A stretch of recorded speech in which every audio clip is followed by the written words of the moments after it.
kabutingting, kung makikita nyo sa aking harapan, isang nakahilatang LG. LG meaning as looking good. Ang LG na ito mga kabutingting ay walang paa. Wala siyang paa mga kabutingting, kaya siya ating pinahiga na lang dahil mahirap itayo kapag tayo ay nakahawak sa cellphone at tayo ay nagdi-demo ng kanyang isyo. Ipa-plug in natin mga kabutingting at nang malaman natin kung anong mayroon sa nakahilatang LG na ito. Ayan na mga kabutingting, lumabas na yung kanyang yung pangalan na yan. At kung makita nyo ang pagmumukha ng mga nasa screen, doble-doble ang mga pagmumukha mga kabutingting. Kung sa paningin natin kung minsan parang nagiging mongoloid ang pagmumukha ng picture. Sa ibang salita, double image. Sa ibang salita pa uli, flickering. Flickering mga kabutingting. Huwag na tayong magpaligoy-ligoy, isa lang ang salita at ibig sabihin ng pagmumukha na nakikita natin sa screen na yan. Abnormal ang pagmumukha mga kabutingting. Okay mga kabutingting? Bubuksan natin at nang ating malaman kung ano ang dapat gawin sa pagmumukha ng TV na ito na napakaraming tawag kung ano-ano ay siya nating alamin. Bubuksan po muna natin mga kabutingting. Mga kabutingting, pagmasdan nyo ang likod ng TV na ito, para siyang mayroong mga kwintas na nakakabit sa kanyang gilid-gilid. Ang kanya palang model mga kabutingting ay ganito. LG 43 LG 5500. Okay mga kabutingting? Ayan, pupos. LG 43 LG 5500. Okay mga kabutingting, i-open natin at pakita natin kung ano ang kanyang loob. Ito na kabutingting, ito yung kanyang power supply.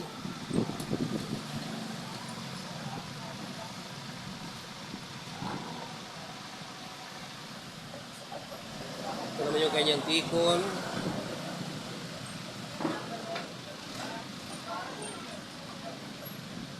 At yung kanyang motherboard. Yung kanyang motherboard. Okay mga kabutingting, ngayon ang nakakagawian ng mga kabutingtingero. Una munang gagawin natin, ihang natin tong kabila. Okay mga kabutingting, naihang na. Pa-plug in natin kung ano ang makikita natin. Ayun mga kabutingting, lumabas yung LG na may bar lines, na may ganyan-ganyan, no? Pangit. Pangit yung lumabas mga kabutingting, oh. Hindi matino. Okay. Ikabit natin uli yung tinanggal natin. Kakabit natin to. Bunutin natin, kakabit natin. Sana hindi mahirap i-shoot. Mahirap i-shoot mga kabutingting. Saglit na i-shoot muna. Okay mga kabutingting, na-i-shoot na natin ito. Ito namang isa ang tatanggalin natin. Tignan natin kung ano ang reaksyon. Plug in.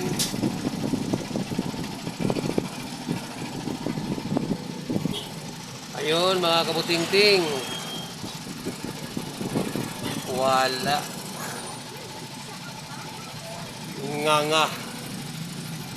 Nga ang issue nito mga kabutingting. Nung sa kabila, hinang natin guhit-guhit bar lines. Ito namang kabila, ang ikabit natin at yung kabila naman ang nakahang. Ayun, no?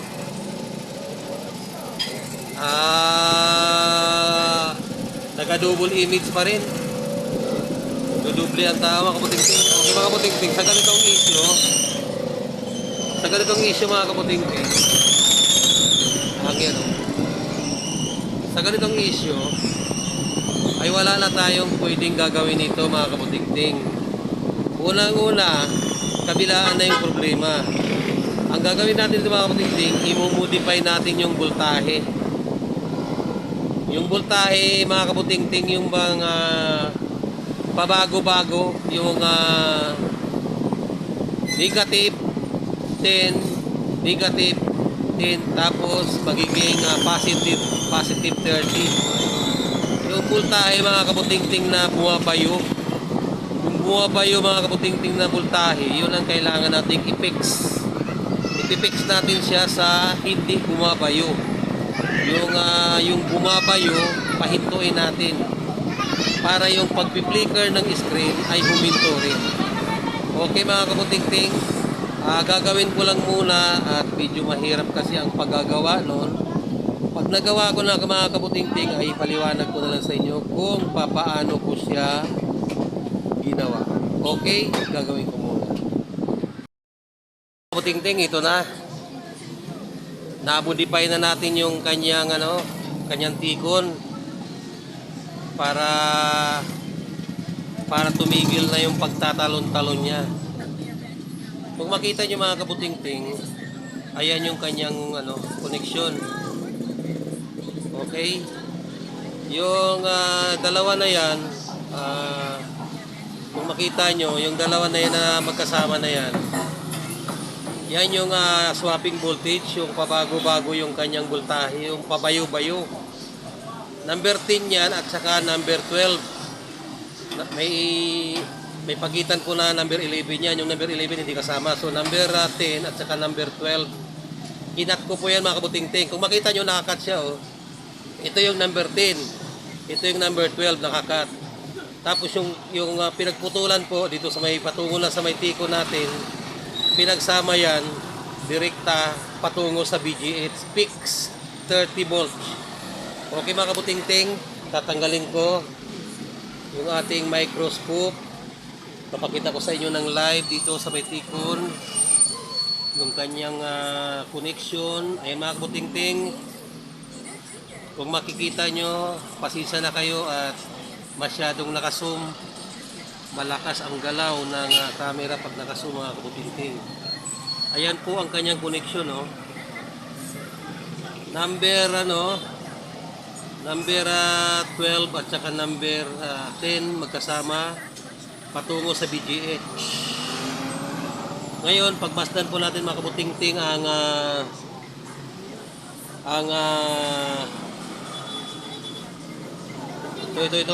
ito yung kanyang ito yung kanyang swapping voltage. Ito, tututukan ko ng camera.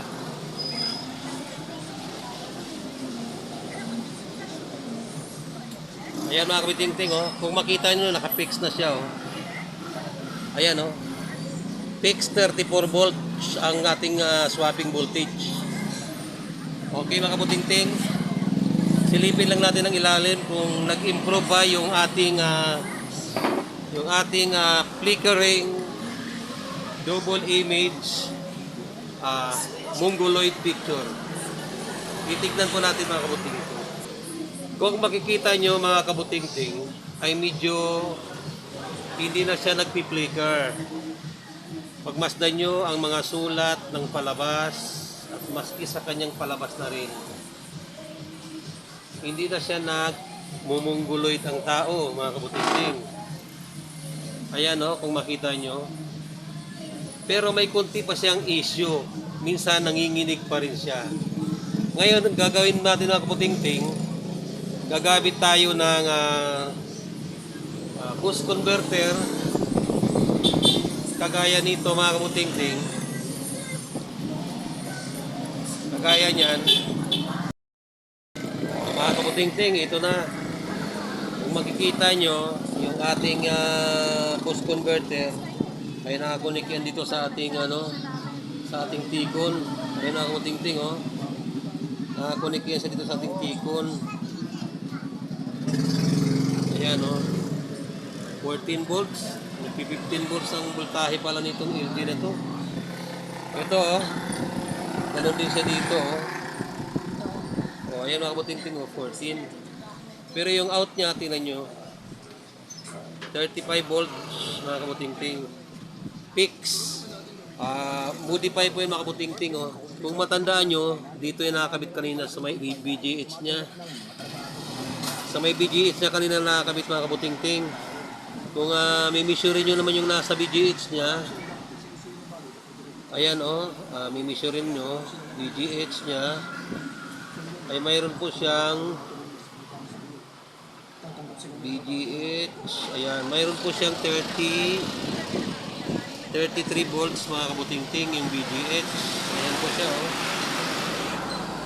Tapos kung ginagamitan po natin siya ng boost converter, hindi, ang kinakain naman po niya ay 34, 35, naglalaro siya mga kabuting-ting oh. Parang nagsaswapping din siya. O yan mga kabuting-ting, sa original 33. Sa ating nilagay na boost converter ay 34, 35. Pagpasta natin mga kabuting-ting ang picture sa ilalim kung okay na ba. Ayan oh mga kabuting-ting oh. Kung makikita nyo, tahimik na yung pangalan oh. Nag-double image dapat yan. Pati yung kanyang parental guidance oh. Kung makita nyo oh, tahimik na. Okay mga kabuting-ting. At yung mga pagmumukha ng mga tao ay hindi na nanginginig or munggo. Hindi na munggo ang pagmumukha o mga kabuting-ting oh. Maganda na ang picture ng pagmumukha ng mga TV. Okay mga kabuting-ting. Sa ganitong issue ng TV, nakuha natin ang voltaheng gusto niya. Ayaw niya ng ayaw niya ng 33. Gusto niya para 34 volts fix upang siya tumino. Sa 33 kasi, doon sa kanyang original na BGH, okay siya, minsan hindi.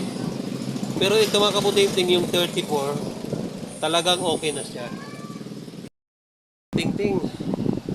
Kung makita nyo, tahimik na oh. Oh.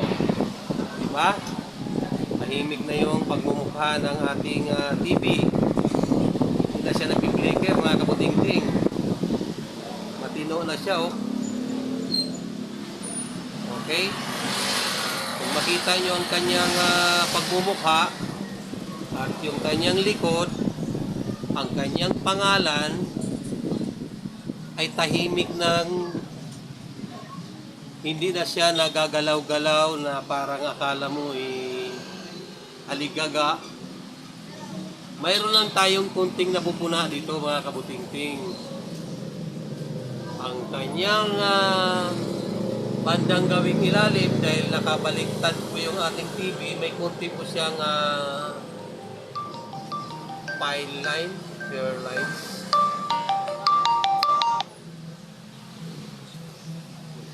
Hindi na natin siguro kailangang intindihin yan mga kabuting-ting. Gawa ng bandang ilalim lang naman yan. Yung bandang ibabaw niya, maganda naman. Ang importante, hindi na siya tumatalon-talon. Ang importante ay mapapanuuran na ng may-ari ito at hindi na siya maduduling na gaya ng sinabi niya. Kaya mga kabuting-ting, kailangan sa pagre-repair ng TV, kailangan ng tiyagaan lang. Okay mga kabuting-ting? Kasi kung hindi ka matyaga, hindi mo masusolusyonan yung ginagawa mo. Unang-una, kung gagawa ka ng TV, pag mainitin ang ulo mo, hindi mo mabubuo ang TV. Kasi sa halip na magawa mo ang TV, ay lalo mo itong masisira. Kalma-kalma lang ba? Ika nga. Para yung ginagawa mo ay mabuo mo ng tama. Okay mga kabutingting, yung nakikita nating guhit na yan sa baba, banda, sa tingin ko yan ay nagiging dahilan ng issue ng kanyang flicker. Ngayon na siya ay matino na, siguro hindi na natin siya kailangang galawin pa. Dahil repair ang ginawa natin sa TV na to, hindi naman palit panel para magiging maklear pa yan. Kasi kung minsan yung mga ganyang hairlines na nasa baba na yan ay talagang hindi na mawawala. Dahil ang ginawa natin fix yung voltahe para yung swapping voltage na pabago-bago, pabayo-bayo ang voltahe niya pabayo-bayo ay tumino. Dahil ang dahilan ng kanyang pag-trigger ay yung pagbabayo-bayo ng voltahe. Okay mga kabutingting? Kabutingting, bago mabaliktad ang paningin natin, itinayo ko muna ng maayos yung TV. Kasi pangit naman yung baliktad yung pagdedemo ko sa inyo. Baka pati mga mata ninyo ay bumaliktad rin. Kasi baliktad yung kuha. Okay ba mga kabutingting? Yan siya oh. Kaganda. Kalinaw. Walang sinabi ang sikat ng araw dahil hapon na kasi mga kabutingting oh. Hapon na kaya walang sinabi sa linaw ng TV. Walang kagalaw-galaw at tahimik na. Modify swapping voltage mga kabutingting. Dahil ang kanyang swapping voltage ay bumabayo-bayo, kaya ang ginawa natin, fix natin sa 35 volts. Dahil ang kanyang VGH ay 33 volts lang, hindi niya kayang ipa-fix yung picture. Ang gusto niya pala ay 35. Dahil yun ang gusto niya makaputingting, ang magagawa natin. Kaya yun ang nilagay natin para tumino ang kanyang issue na pa-flicker, pa-double image at ano pa ang gusto nyong itawag. Hanggang dito na lamang mga kabutingting at naway naunawaan yung aking gawa, ang aking mga sinasabi at ang aking pagtutrubol ng TV na ito. At kung maaari sana mga kabutingting, kayo naman nagustuhan nyo ang aking gawa, don't forget to subscribe, like and share na rin mga kabutingting. Baka sakaling madagdagan pa ang ating mga subscriber at mga viewer natuto kung paano gumawa natin. Sa tingin ko mga kabutingting, okay na yung TV na ito. Obserbahan ko lang. Maraming salamat at magandang hapon sa inyong lahat.